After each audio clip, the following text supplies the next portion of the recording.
他已经30多岁，却还是一事无成。为了逃避生活里的挫败，他故意装傻走进了一家精神病院，打算做一个彻底的疯子。可刚入院的第一天，就有一个怪老头突然过来，问他自己伸出了几根手指。帕奇虽然被吓了一跳，但还是回答了老人的问题。Four. Another idiot. 护工告诉帕奇，老人曾经是一名天才设计师，但因为自己的创意逐渐枯竭，便打算来精神病院寻找灵感。可随着日子慢慢过去，他也没有在设计上有任何的突破，反而将自己逼到了走火入魔的地步，成为了一个彻头彻尾的疯子。帕奇知道这是自己离成功人士最近的一步，或许在这里才能找一个活下去的意义，便趁着深夜来到了老人的房间。可此时的老人却对他爱答不理，只埋头于眼前密密麻麻的数学公式。细心的帕奇看到了他漏水的杯子，便拿起胶带帮他缝补了一下。也正是这个不经意间的举动，深深打动了老人。他举起了帕克的4根手指，再一次问了他白天的那个问题，并且一次次地引导帕奇，在直面问题的时候，不要只去专注问题本身，而是要沿着问题往更长远的方向去看，这样才能寻找到真正想要的答案。而帕奇也在这一次次的引导中，看到了一个和事实不一样的答案。Eight. Yes. 8's a good answer. See what no one else sees. See what everyone else chooses not to see. Out of fear, conformity, laziness. See the whole world anew each day.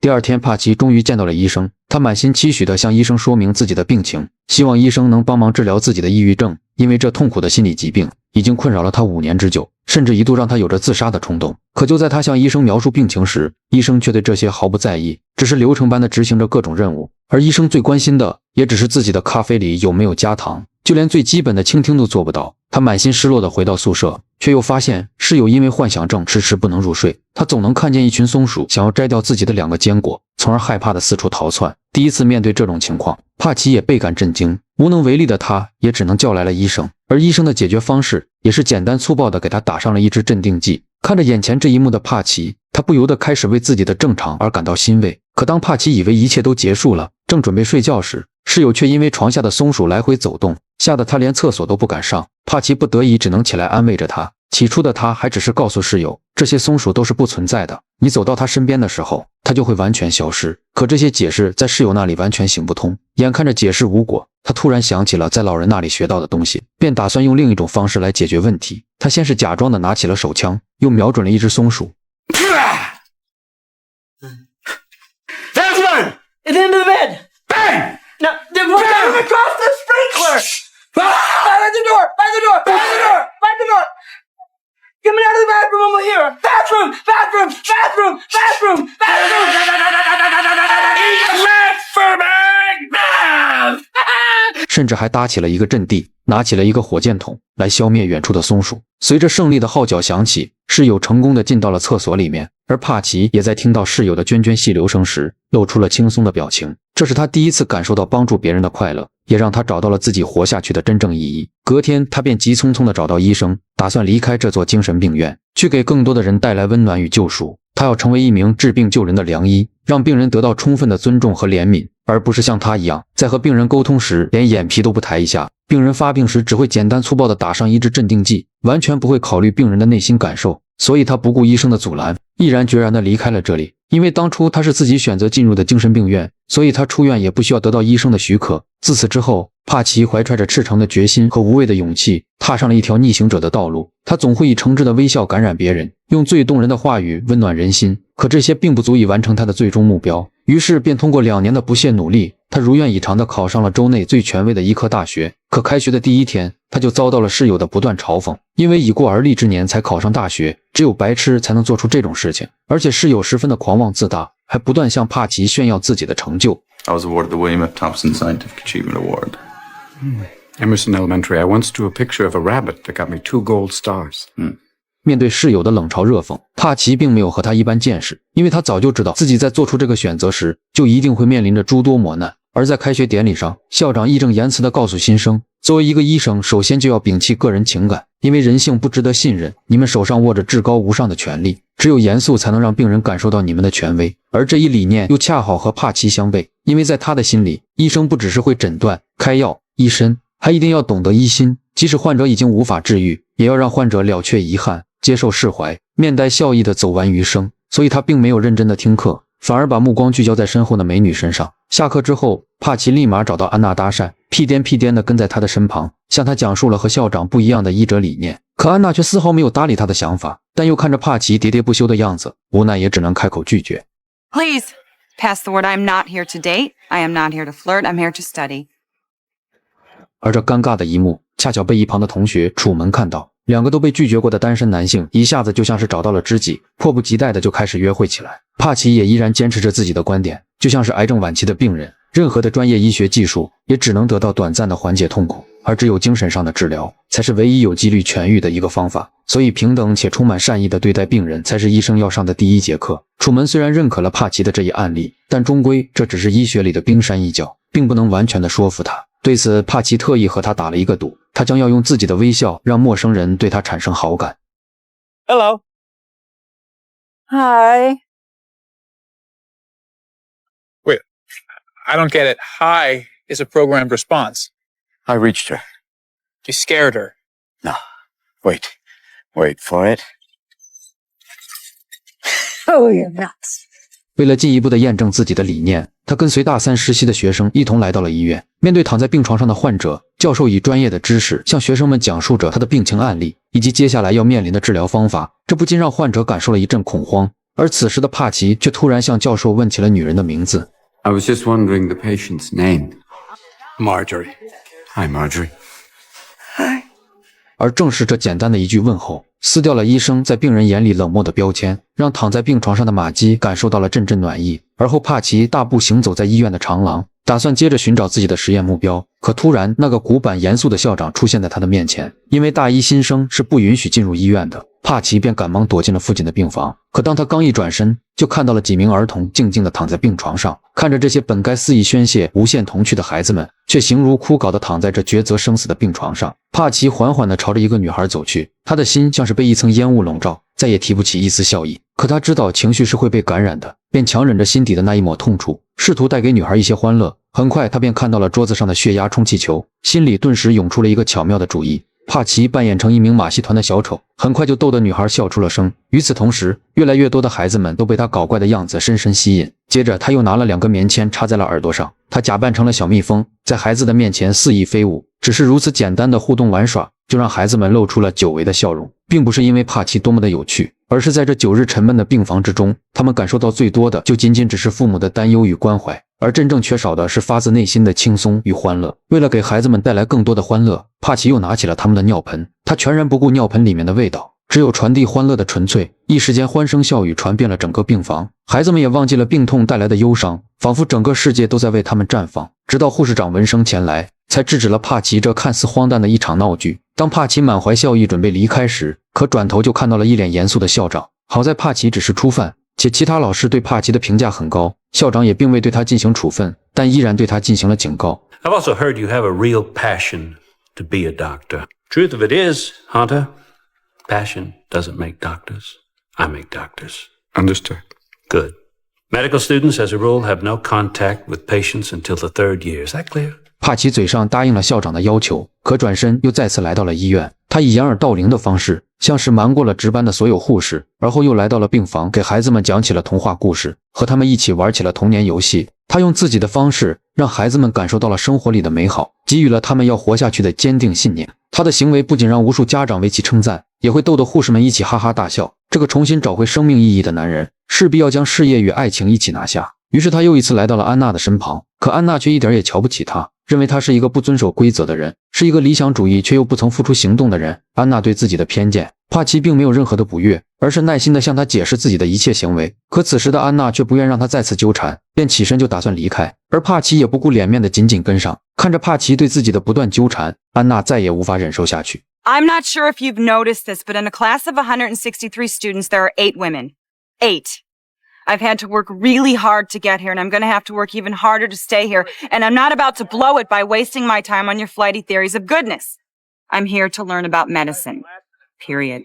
尽管接连受挫，帕奇也并没有因此气馁，反而在期中考试公布成绩时，他的成绩甚至排到了班级第2，而安娜埋头苦学的成绩却不尽人意。帕奇感受到自己的机会来了，便赶忙安抚起了安娜的情绪，甚至要主动帮她进行补课。而安娜也对他的看法渐渐产生了变化。帕奇告诉安娜，尽信书不如无书，书本里教学的专业知识当然要学，这些是成为一名医生最基本的要求。可死记硬背并不会让你变得优秀，反而是在和病人们接触的过程中，你才能真正理解生命的荣耀与尊严，才能明白作为一名医生的真正价值，才能更加热情地去接纳书本上的知识。就这样，帕奇成功地说服了安娜，在夜晚陪她一起来到了病房。他先是悄悄地在老人的手上放了一把玩具枪，而后又将老人温柔地叫醒。随后，他们便用气球假扮成野兽，让老人对他们进行疯狂的射击。帕奇编织的这五彩缤纷的童话世界，让整个病房都充满着欢声笑语，就连隔壁的老人都一起参与其中。因为老人最大的梦想就是能去非洲的大草原上狩猎，可随着身体渐渐被病魔霸占，也只能在这暗无天日的病房度日。而帕奇今天带来的惊喜，让老人了却了生命里最后的遗憾。虽然大家都知道这并不是真的，可这种被重视的感觉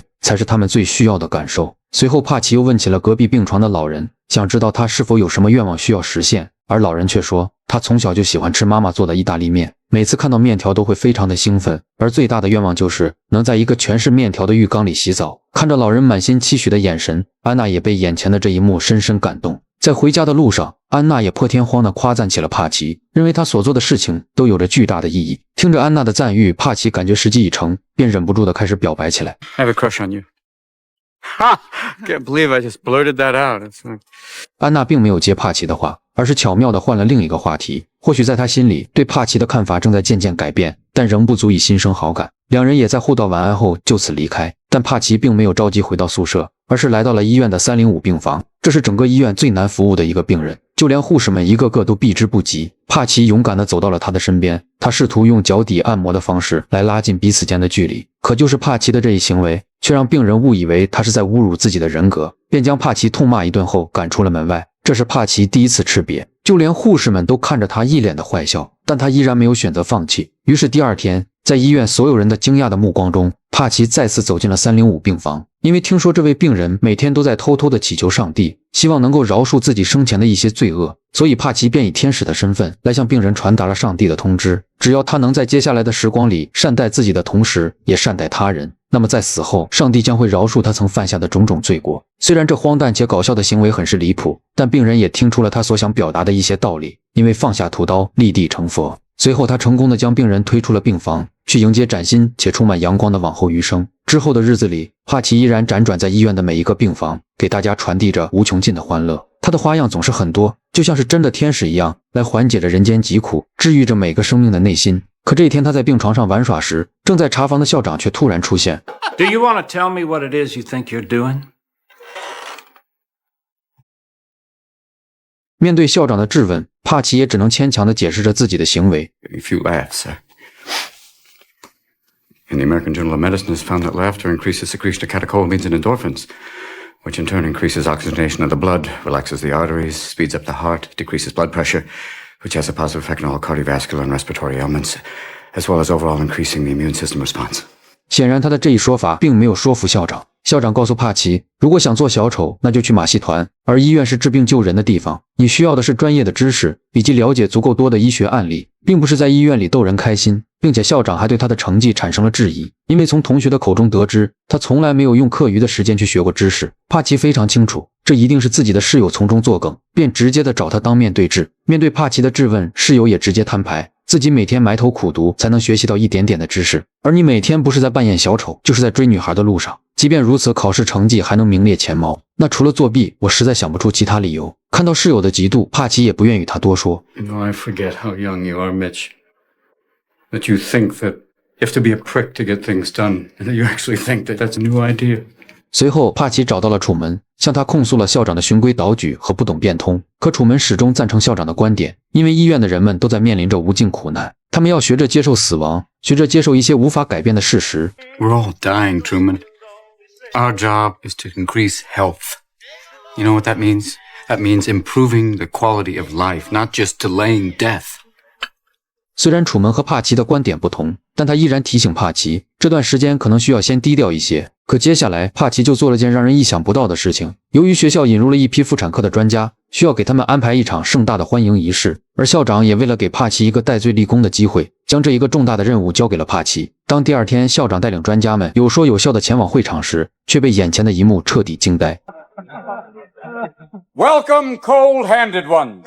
而校长则被气得咬牙切齿。不出意外，帕奇被叫到了校长的办公室，可他刚一进门，校长就告诉他可以走了，正打算转身离开，校长却说让他彻底离开学校。帕奇满脸不解，他觉得自己的错误不至于此，可不料校长却说 Want is for us to get down there on the same level as our patients, to destroy objectivity, all to uphold some idealistic buddy system that will allow you to work through your own feelings of inadequacy. What you have done here today is inexcusable. You have made a complete mockery out of our distinguished guests, and if you think for 1 minute that I will further tolerate your blatant disregard of the bylaws of this... What are you smiling at? Is this all a big joke to you? Get out of here! 帕奇为了能保证自己顺利毕业，无奈找到了医院的院长，而院长的另一个身份也是学校的董事。他早就听说了帕奇在医院的种种事迹，让一群孩子获得了该有的童年，让满含遗憾的老人充满希望，甚至连最令人头疼的305病房也被他轻松地搞定。这种行为让他倍感欣慰，可又考虑到校长的权威，他也只能尽力将事情压下去，并且希望帕奇没有特殊情况不能再进医院，也要离校长远点，避免被他再次抓到把柄。但特殊情况马上就来，医院305病房的病人生命几近垂危，他希望能听到帕奇为他朗诵圣经诗集，以此来洗礼他人生中的最后时刻。可就是如此简单的一个要求，此时的帕奇却怎么都张不开口，因为他始终无法接受一个鲜活的生命在自己面前骤然凋零的事实。可当他怀揣着悲伤的情绪从病房走出后，却又看到了另一场医学事故，因为对方的女儿遭遇车祸，急需医院安排医生进行治疗，接待人员却一直要求母亲填写表格，可此时他的女儿早已奄奄一息，根本等不及那繁琐的审批流程。而眼前的这一幕让帕奇的心里感到一阵无奈，随后他便来到酒馆和楚门进行吐槽，他觉得医院里的流程不该如此死板，治病救人才是第一重任。而听到这里的服务员也开始附和，自己当初要割一个阑尾，但因为手续不齐，医院却直接让他回家，完全不顾他的阑尾有多疼痛。而一旁的顾客听到后也开始纷纷吐槽，有的只是扭伤了脚踝，却花费了高达$500的费用，而有的则是在医院做了全身检查，最后却发现只是普通感冒。这些荒诞的医学案例让帕奇的心里渐渐地冒出了一个想法，那就是创办一所独一无二的且充满幸福与尊重的医院。那里没有繁琐的工作流程，医生与病人都可以平等的相处，幽默和欢乐是他们的第二治疗方案，学习是他们的最高目标，而自由爱则是他们的最终目的。随后他热情地邀请安娜，希望她能和自己一起搭建起这个理想中的医院，可安娜却拒绝了他。她不是不愿和帕奇一起去创造奇迹，而是不敢，因为她20年来拼尽全力的努力，只是为了能在这里顺利的毕业，获得一个医师的职业证书，从而改变整个家庭的生活品质。现实中的压力已经压得她喘不上气，她更不敢像帕奇一样的打破常规，去寻找生命里的意义。她只想努力的、正常的活着，更何况那所需要的资金也并不是他们所能负担得起的。而很快也到了大3的实习阶段，帕奇也终于名正言顺地踏入了医院。带他的教授也一致认同他善待病人、打破常规的观点，因为教授年轻时也带着满腔的热血追求过梦想，可年龄的增长与社会的碰撞却渐渐地磨平了他的棱角。 Bed 6 needs blood work. Mrs. O'Bannon needs blood work.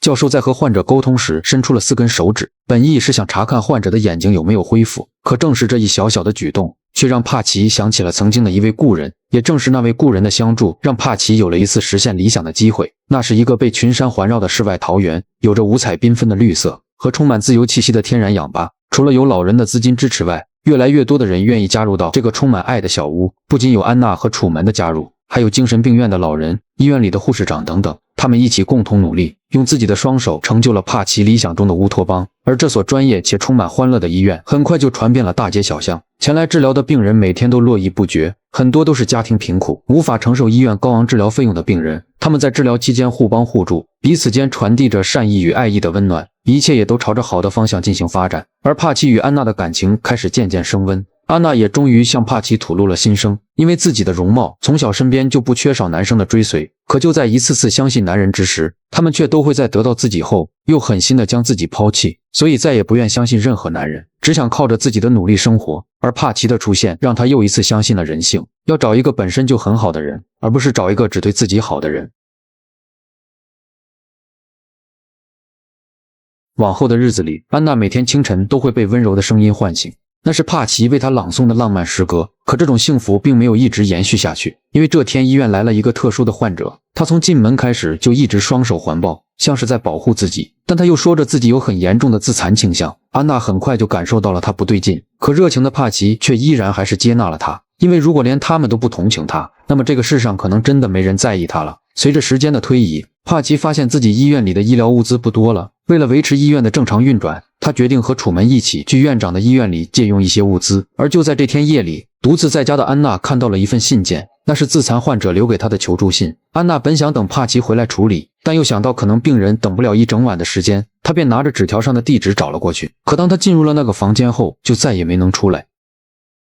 第二天回来的帕奇还在等待安娜起床，可一旁的楚门却说院长找他。起初他还以为是借用物资的事情被发现了，从一进门就开始不停地进行解释。可随后院长却告诉他安娜死亡的消息，这一消息犹如晴天霹雳，让帕奇的内心久久不能平静。而当院长告诉他凶手就是那个自残患者后，他的心里更是涌上了无尽的自责与愧疚。如果当初听从了安娜的提议，如果当初自己没有那么盲目乐观，如果那晚自己没有离开医院，可是没有如果。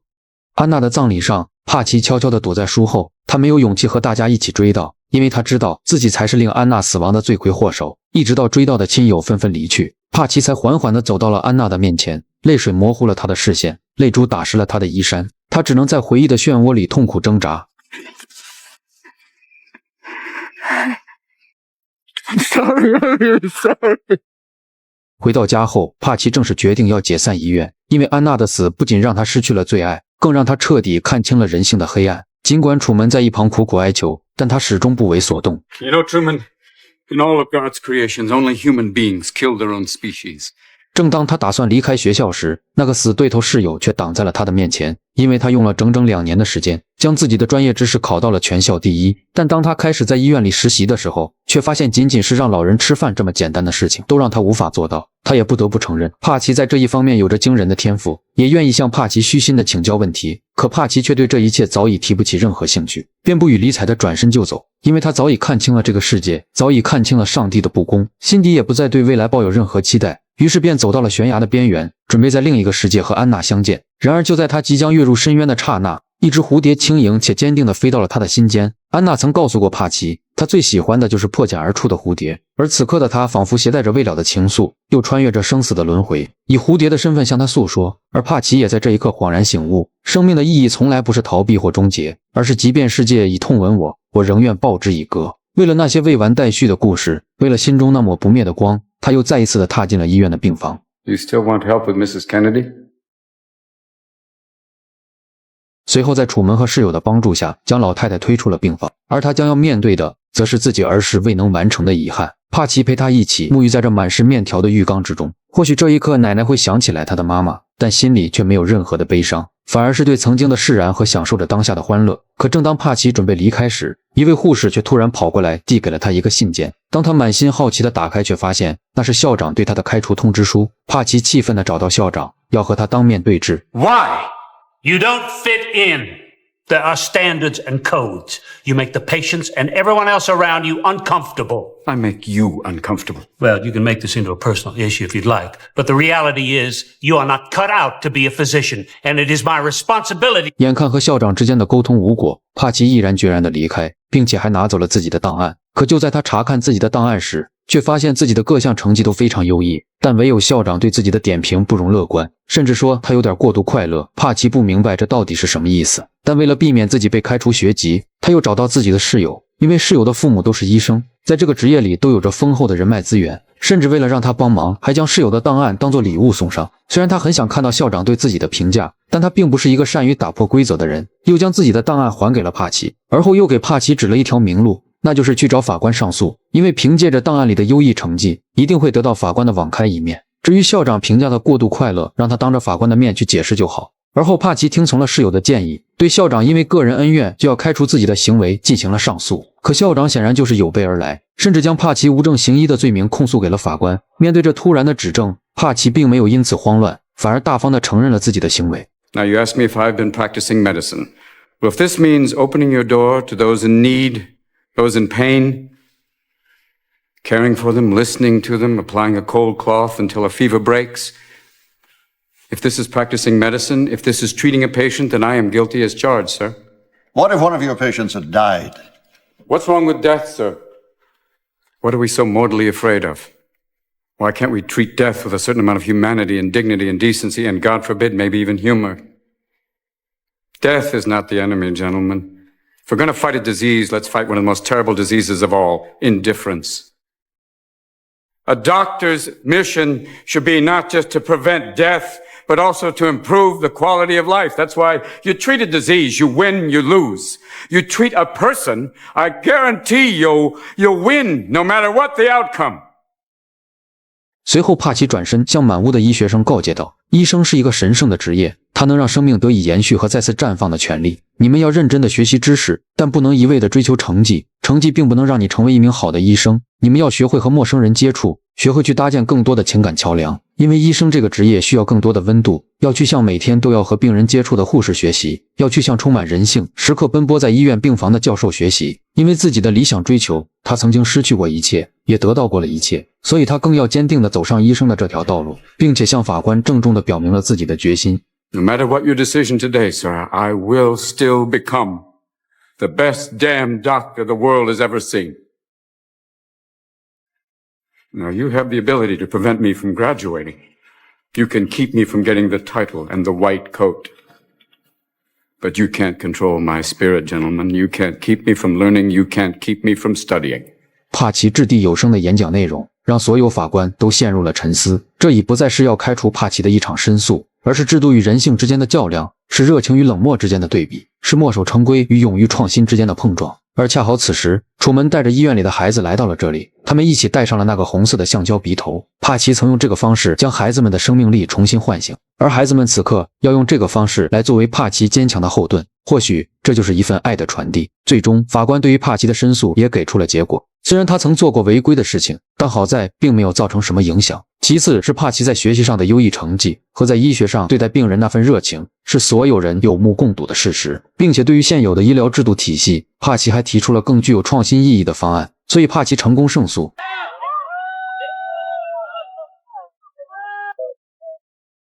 起初我只以为这是一部鸡汤剧，可当我看到最后，才知道这部电影是由真实事件改编。毕业后的帕奇凭借着自己的医学理念，成功地创立了一家以爱为本的医疗机构，不仅替超过15000人免费的治疗疾病，甚至在医院的候补名单上还有超过1000名医生等着辞职，来和帕奇一起创造奇迹。但愿你我都能如帕奇医生一般，怀抱着赤诚的决心、无畏的勇气，去践行自己所坚持的生活理念。就像这部电影想要传达的价值是：山海不倦，理想的未来是逍遥光鲜，风尘明艳，青春的尽头是风光无限。